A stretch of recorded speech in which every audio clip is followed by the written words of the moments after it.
सांगोला तालुक्यातील लक्ष्मीनगर येथील सुपुत्र तथा भारतीय सैन्य दलातील नाईक दादासाहेब महादेव काळेल यांनी तब्बल 17 वर्ष 3 महिन्यांची देशसेवा यशस्वीपणे पूर्ण करून भारतीय सैन्य दलातून सन्मानाने सेवानिवृत्ती स्वीकारली।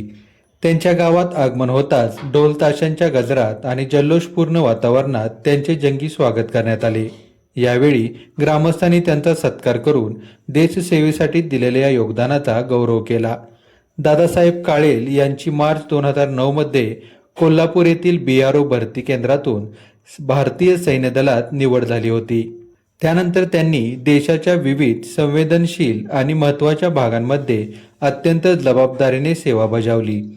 सेवा काळात त्यांनी अंबाला, जम्मू काश्मीर, पंजाब, ग्वालेर, राजस्थान, दिल्ली, सियाचीन, ग्लेशियर तसेच पुणे अशा विविध ठिकाणी कार्यरत राहून राष्ट्रसेवेचे कर्तव्य प्रामाणिकपणे पार पाडले।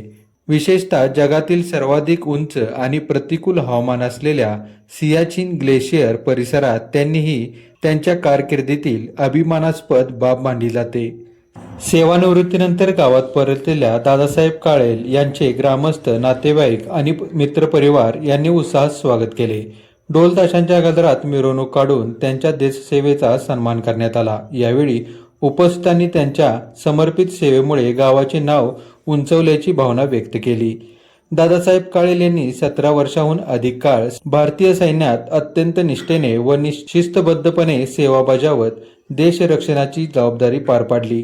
त्यांच्या या कार्याचा लक्ष्मीनगरसह संपूर्ण परिसराला अभिमान असून त्यांच्या पुढील आयुष्यासाठी ग्रामस्थांनी शुभेच्छा व्यक्त केल्या।